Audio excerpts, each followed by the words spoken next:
Zahaba does not really mean to go, because this is not masdar.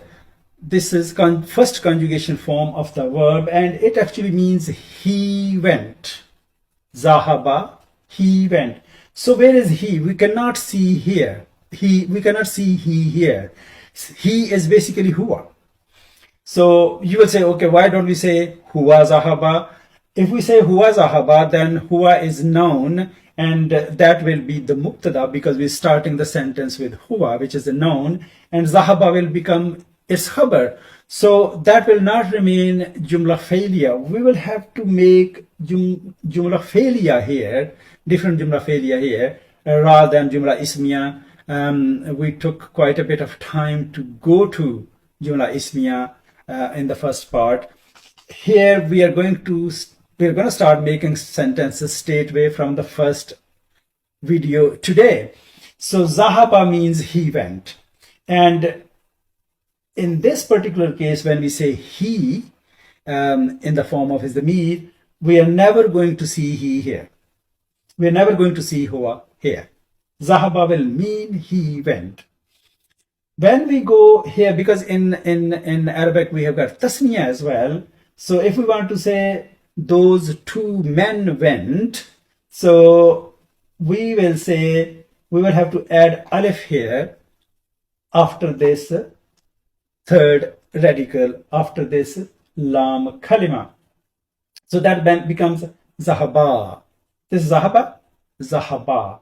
So in a way, this is actually is file here, because every verb needs a doer of the action of the verb, which is called file. So every fail has file. The file here is hidden, which we call mustatir. It's just Arabic terminology. You don't have to remember at this point in time. And here, that has become visible in the form of this alif. And zahaba means those two men or those two boys went. And then we have they all went. And in this case, you will see here that these zar, haba, they are coming together everywhere. There's nothing in between them. Every addition which is happening is after the third radical, which is the lam kalima. So in this case, we add waw, and that becomes zaha bu.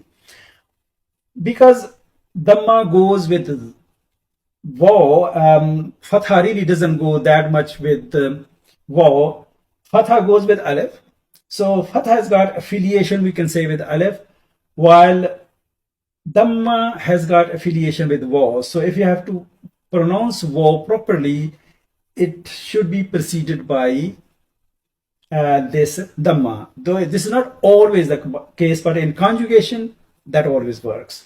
So zahabu. So here fatha has changed to dhamma because of this waw, because dhamma goes with waw. Waw has got affiliation with dhamma. And this alif here is just the spelling rule. So we'll have to add alif here. So zahabu, they all went, and waw is the file here. Waw is the subject here. Then we have to say she went, then we say zahabat. So this is not file here. This is ta of tanis, ta of femininity.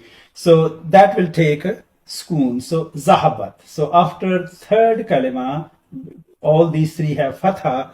This ta of tanis is going to take a skoon. And our fourth conjugation form is zahabat.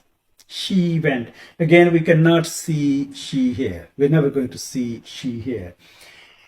In dual form, in tasniya, those two women went. So similarly, alif is added after this ta of tanis, and because we have added alif, and before alif we are going to have a fatha. That is zahabata. So up till here you will see there is one kind of, we can say, one kind of theme or one kind of pattern up to number 5. And then comes the turn of they all those women went. And one way of just memorizing it or having this in our brain, at the level of brain, is to think of this is Noon Niswa, and the story goes that Noon Niswa, she wants sukoon before it. She wants silence. She says, I have been up since morning. I did say my prayer, and then I got children ready. Then I made breakfast everybody, and then I took children to school. Now I want sukoon. So Noon Nisma demands sukoon. It's just a way of saying it. So when we come to sixth form, the last kalima here, the third kalima is actually this, but the file here, before the file we will have sukoon. So this becomes zahabna. They all went. All those women went. And from here, when the sukoon comes on the third kalima, which is lam kalima, in this case it is ba, the lam kalima, this sukoon persists throughout the conjugation. This is just the way it is. So from here, this different pattern or theme starts, and it persists till the end. So zahabna, those all women went, and then we have zahabta. Ta is file here. So you went, you male went. Zahabta, zahabtuma, you two men went. So we can see here, this is just like anta. In anta, we can see ta here, not an. Here, it doesn't go like this. It's huwa, huma, hum, hiya, huma, hunna. Here we can see noon. But here, anta, antuma, antum, we can see ta here. So, zahabta, you went. One male person, one man went. You two men went. That will be zahabtuma. Zahabta, zahabtuma, zahabtum, you all men went. So anta, antuma, antum. So those Dhamaya, they have started making their appearance, kind of their appearance here. Not only the presence here as it is, but kind of you can see them partly here as well.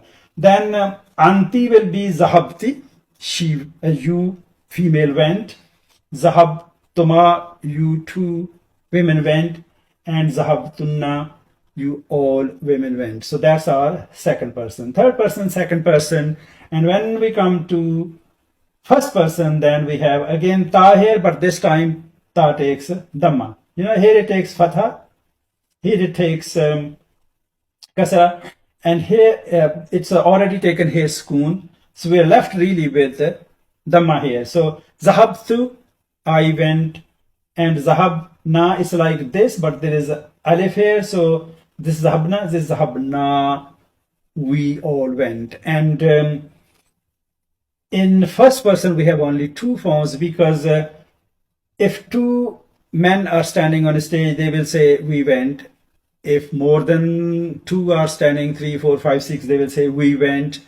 Similarly to women, we went, we went. So here we have only two forms. So this way, we have 14 conjugation forms of a verb in Arabic.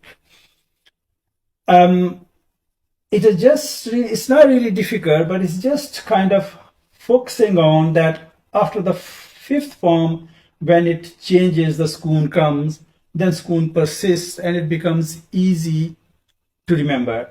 I'm going to stop here. Inshallah, we will discuss further in the next video. Subhanakallahumma wa bihamdika ashhadu an la ilaha illa anta astaghfiruka wa atubu ilaik.